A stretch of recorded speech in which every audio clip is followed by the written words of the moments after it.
Hey everyone, don't forget to mute your phones because we have already started streaming.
Good afternoon, everybody. I have 3 o'clock and it looks like we might have a quorum, but we'll find out here in a second. Ebony, if you would, please call roll.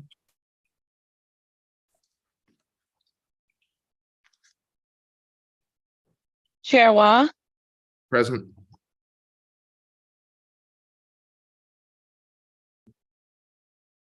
Trustee Benavides, Here.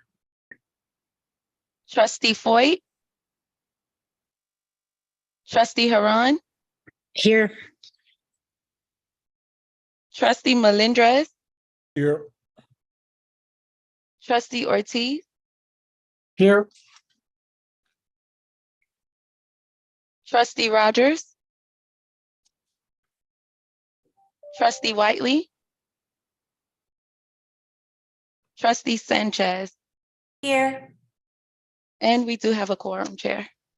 Thank you very much. So we'll move on to agenda item number 2, public comment. Topics raised under this item must be limited to matters on today's agenda. And if you wish to provide public comment, you'll be given 3 minutes.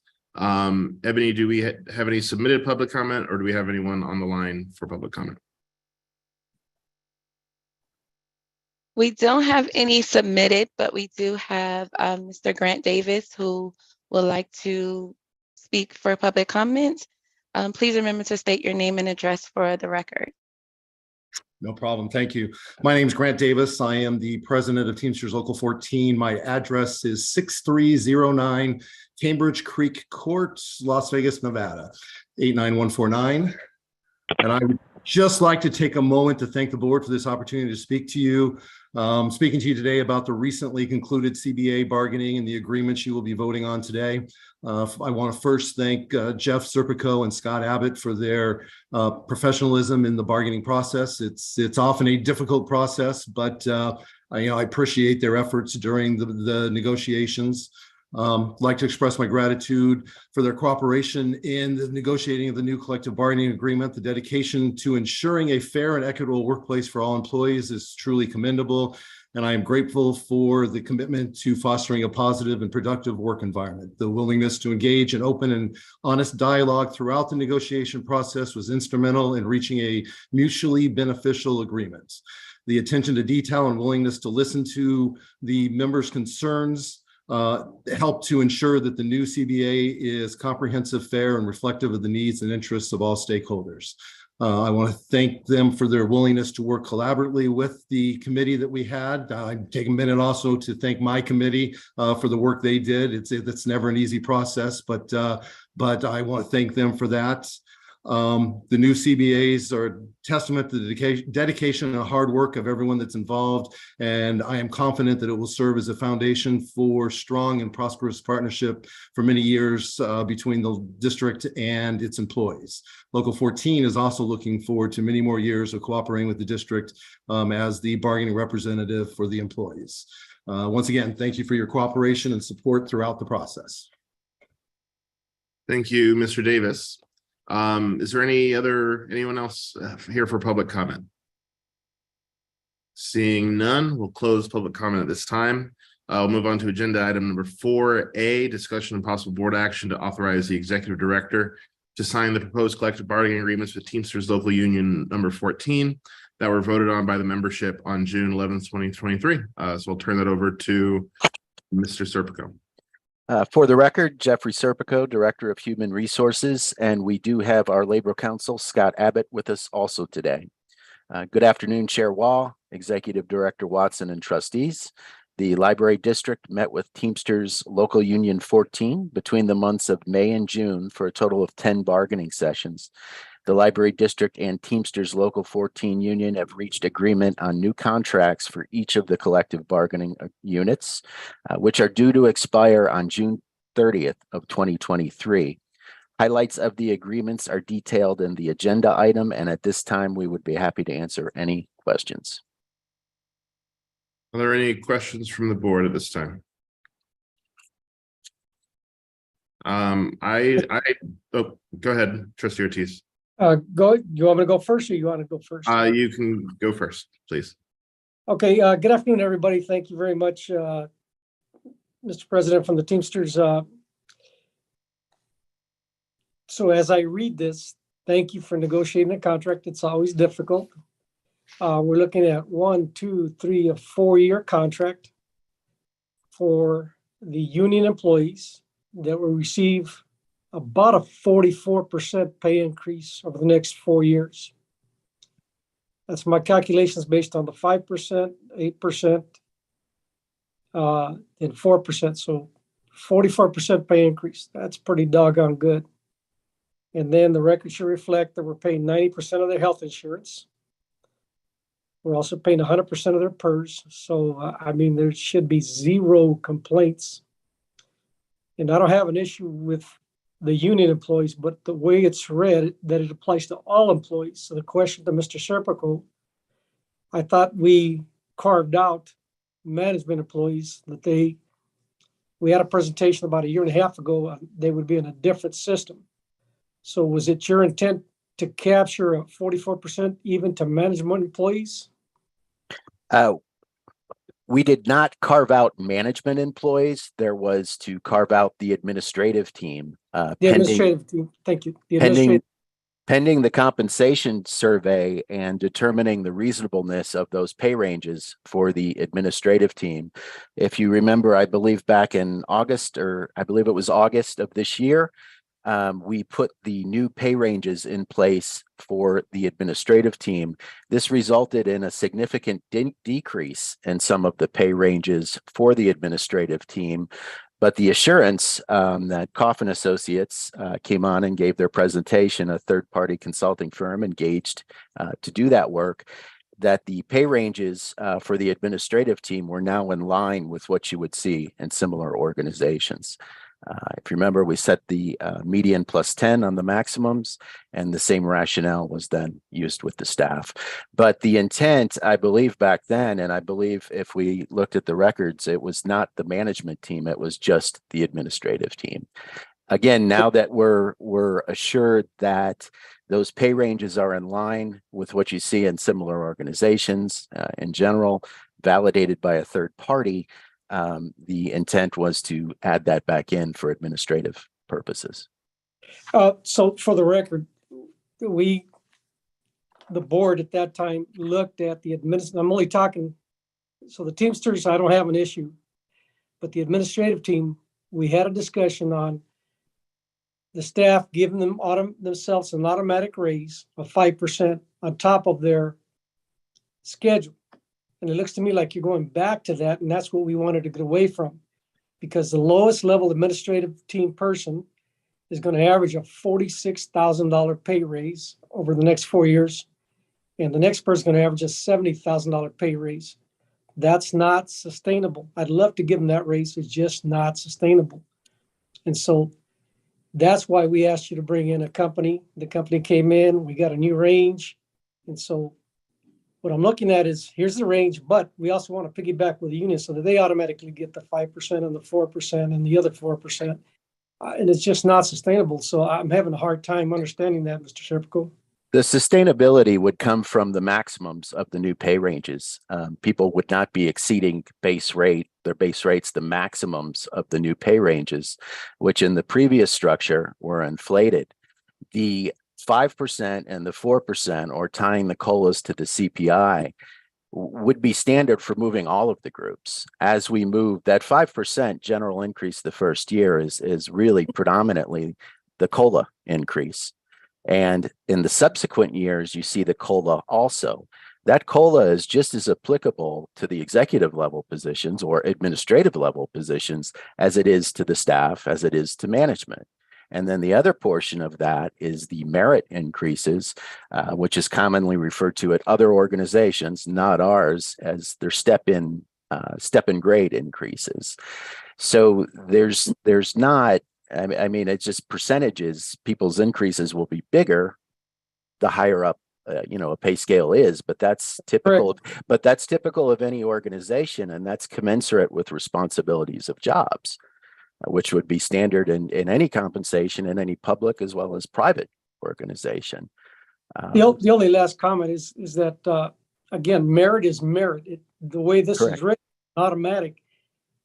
Why even bother put the word merit? You're going to get a 4%, 4%, 5%, 5%. So the word merit, the way this reads, and Scott, you helped draft this contract, Scott Abbott, the attorney. I'm just not comfortable because the Teamsters, they have a contract, but this automatically piggybacks the administrative team. We try to get away from that because once they reach their end, then they start tacking on more salary without the board's approval. That's what I've seen it from. And Trustee Ortiz, I just want to point out, since we're doing the to remind everyone kind of lay of the land, I guess, since we're doing the A team and the Teamsters separately, I would just encourage that maybe the conversation around the A team compensation would be more appropriate for the next item, because that's related specifically to them, and this one specifically for the Teamsters, if that's appropriate. Just because I don't want it to, I just don't want them to get muddied up. Thank you, Mr. Chair. Did they amend the agenda? Is there two different agenda items? So the first agenda item is specifically for the Teamsters local contract, and then the next item for 4B is to extend these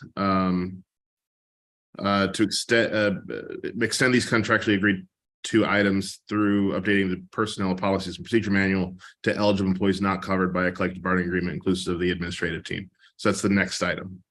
Okay, so thank you, Mr. Chair, for that clarification. So with respect to the union, I don't have an issue with the agreed upon contract, negotiated contract. Okay, However, with the second item, I'll come back to that in a second. sounds good. Trustee Sanchez. Yes, I just had a question for Scott. I saw, I read the analysis of us moving forward with the Teamsters. Thank you for doing that. Is there anything that you think the general public should know? Because I do understand what Trustee Ortiz is saying. Yes, these COLAs are, people look at COLAs, people look at numbers and they say, wow, that's a lot of money. But if you could just maybe speak to the process and what it took to get to where we're at, I think that would be helpful. Certainly, I'm happy to do so. And thank you for allowing me to participate. I think it's no secret. We all live in the real world and we all know what things cost and how the economy has changed, particularly over the last several years.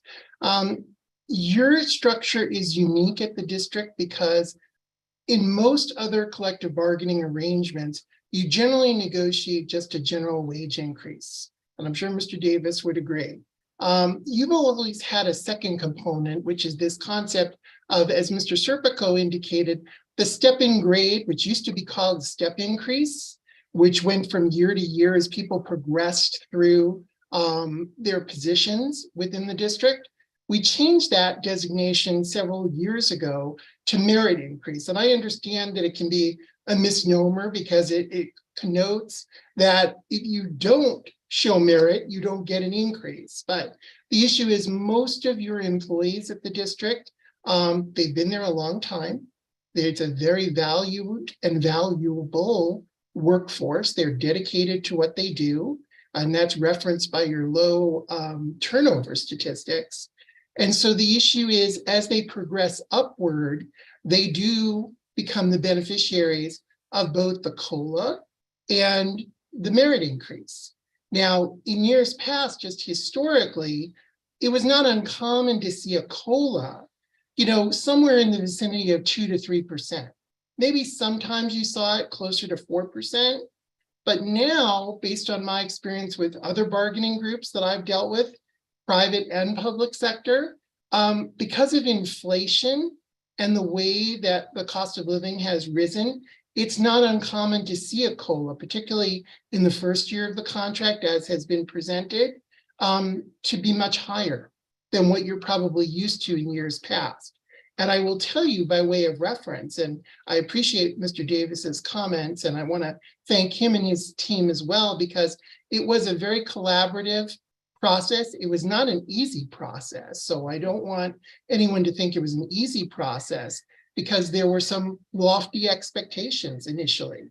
But I think as a testament to the really excellent and admirable working relationship that the library district has with Teamsters, we're able to bridge the gap and come to an agreement that made sense for everyone. And that's why, for example, as you see, there is a higher COLA in the first year of the contract, but as it progresses through years 2, 3, and 4, you have an issue where it's tied to the CPI.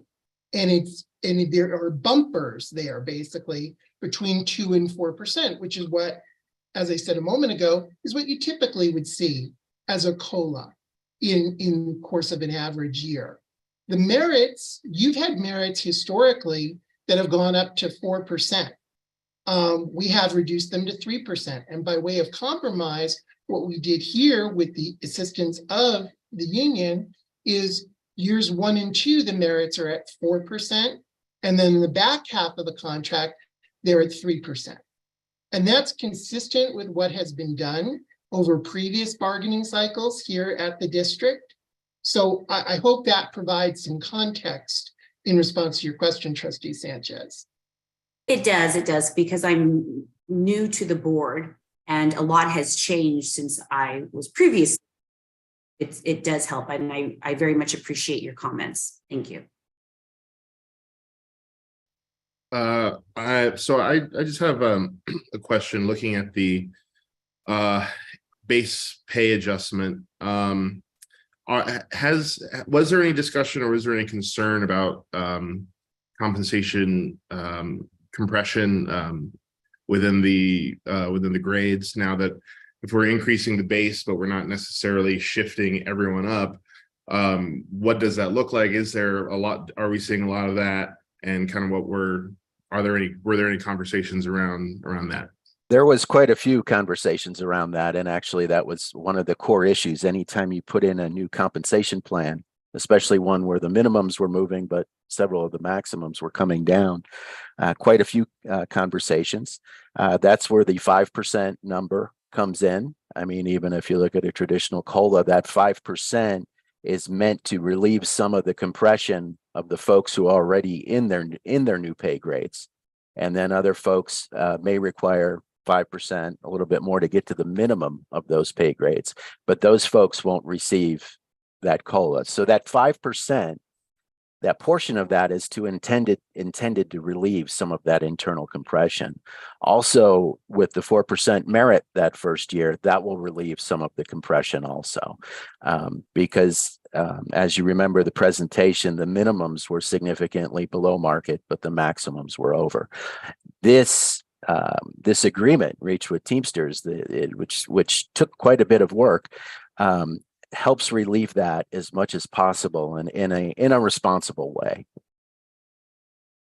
Thank you, Mr. Serpico. I'm always cognizant. I think as Trustee Harron knows, we saw it with the school district, I think, when the base pay for new teachers was raised. And so there were teachers who'd been there a couple of years who were making less than someone who just started yesterday. So I'm very cognizant of what that may do for morale and things like that. Are there any other questions from trustees?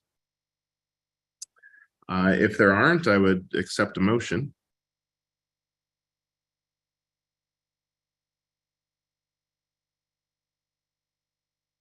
So moved, Jose. Okay, we have a motion from Jose. Is there a second? A second. Second, Felipe. Okay, we have a motion from Trustee Melendrez, a second from, we'll give it to Trustee Harron on this one because I heard her a split second faster. All those in favor, say aye. Aye. Aye. All opposed, no.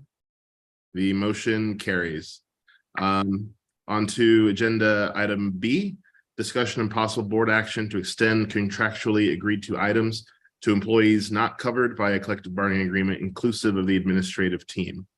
So this basically, the presentation, Mr. Serpico, I don't know if you want to give it again, but it's basically. I did want to clarify that the merit is not automatic. There is a new performance evaluation.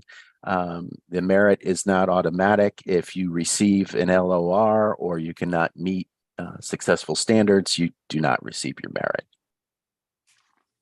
So, oh. No, I was just saying, thank you. Trustee Sanchez. Sorry, I have a question because I was not part of that initial stage, I think, of all of this. And so I guess my question to you is, have we typically done this where we align, the employees with the administrative? Have you done this recently? I mean, when was the last time that this has been done? Historically, it had been done. I am just entered my third year last week. Historically, it had been done, but there had not been a compensation benchmarking survey done in 7 or 8 years at least. So as the salary grades continued to move up, there wasn't that external check to see that they're in line with what you would see at other organizations. About a year and a half ago, we engaged a third party, Coffin Associates, that specializes in public sector. They did a complete salary and benefit survey of, I believe, 10 organizations, similar libraries, and then local government entities, compared our pay and benefits to those, then came back with a recommendation in terms of pay grades for the benchmark positions. As a result of that survey, the administrative team, formerly called the executive team, their pay had been frozen, I want to say February of the previous year. So there were no increases, I believe, for over a year, pending the results of that survey. When the results of that survey came back, several all the administrative A-team positions had been put in the same pay grade with the exception of the executive director. That was actually quite a bit high for some of those roles. A new salary structure, and by that I mean pay grade minimums and maximums, was put in place for members of the A-team. Some were put in their own grade because the market warranted that. Some ended up in the same grade because the values of those jobs were found to be similar in worth. And as a result, several members of the executive team at the time, now known as the administrative team, had their maximums reduced from, I want to say, around 209,000 to 174,000. Now that's how we control salaries.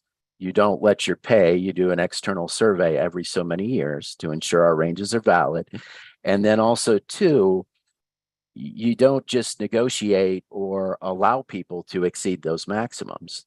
There's other ways of rewarding performance if people are at their maximum. So that was the measure put in line to then fix that problem that was brought up February, I want to say, of 2021. And the results of that survey also were the basis of the new staff compensation plan, which in often cases costs, you have to do that little bit of a market bump to get people into those new pay grades. That would be the history around it, that the pay grades for the administrative team were seen to be high. Historically, the merits and COLAs for the administrative team were tied to the represented staff because there was always an agenda item, to my understanding, approving that, right? Saying that it's been approved to move it with that. Again, the only issue is that's okay, but you need to make sure everybody's pay and pay ranges are not only internally fair, but they're externally reasonable, which is the step that we just came through. That being said, to Trustee Ortiz's point, I would be comfortable now in linking it back to that because we now know we have reasonable pay ranges in place for each of the administrative team members. But historically, yes, to answer the question, it seems like at least Scott would probably be best to answer. The last two CBAs, the A team or executive team had been linked to those with that group that is subject to the same pay increases. Because also remember, as your staff that reports to you increases in pay due to COLAs and merits, it then causes compression with the senior managers. So, you don't want compression at any level. And I think Trustee Waugh just spoke to that. But historically, yes, it had been linked. And my understanding is it was linked through an agenda item and approved by the board. Mr. Chairman, just one last comment, and I will. Trustee Ortiz. Thank you so much. Mr. Serpico, you weren't here, but the staff was getting a $4,000 a year car allowance, or it might have been a year car allowance, and they didn't have a car. And nobody said anything. So when we looked under the hood, we went to this compensation schedule, and our CFO got a 30% pay increase. And so here I am today, from a 30% increase to giving them a 44% increase on the new amount. And then the administrative team, nobody makes less than 139,000. So 44% on 139,000 is a lot of money. And publicly, I just cannot, I will be voting against this item. I'm not saying they don't deserve the raises. I just think it's non-sustainable. Thank you, sir.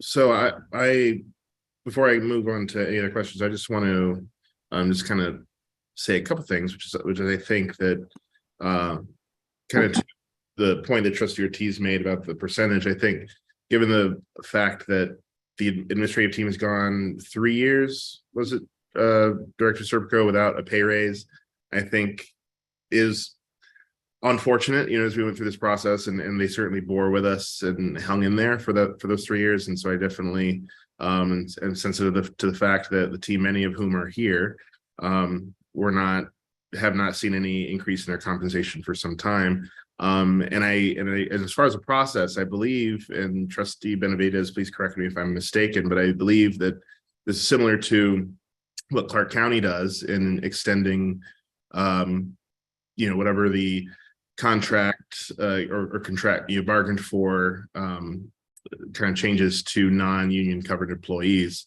So this is a pretty standard process in other jurisdictions. And so I just wanted to share those two observations.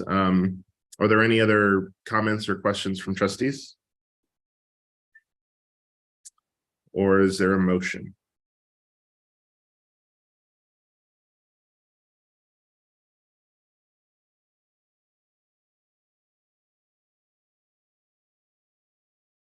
Trustee Huron, I move to extend contractually agreed to items to employees not covered by a collective bargaining agreement, inclusive of the administrative team. There is a motion. Is there a second?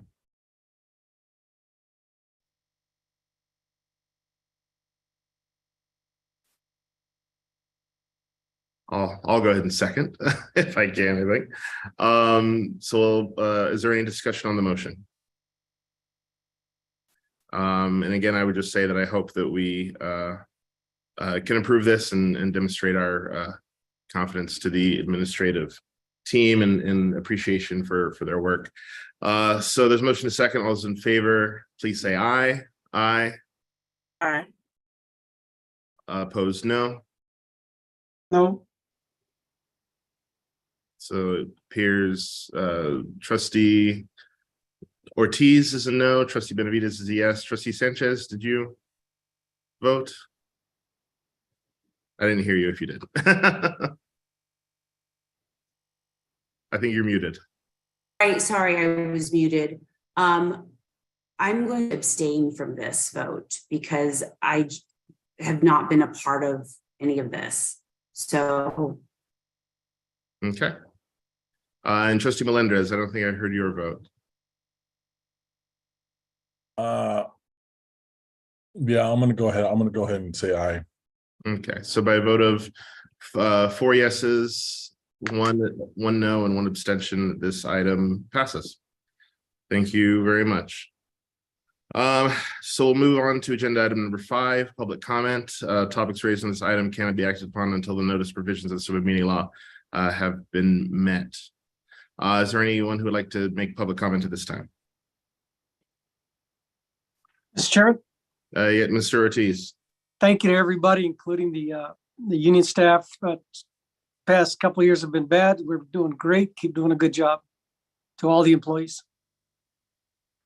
Thank you, Trustee Ortiz. I would definitely echo our appreciation for the branch staff, the administrative team, the union, the negotiated team to get us to where we are today and have a contract for staff the next several years.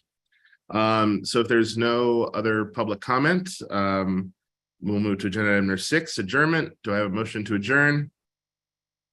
A motion for an adjournment. Motion to adjourn. Is there a second?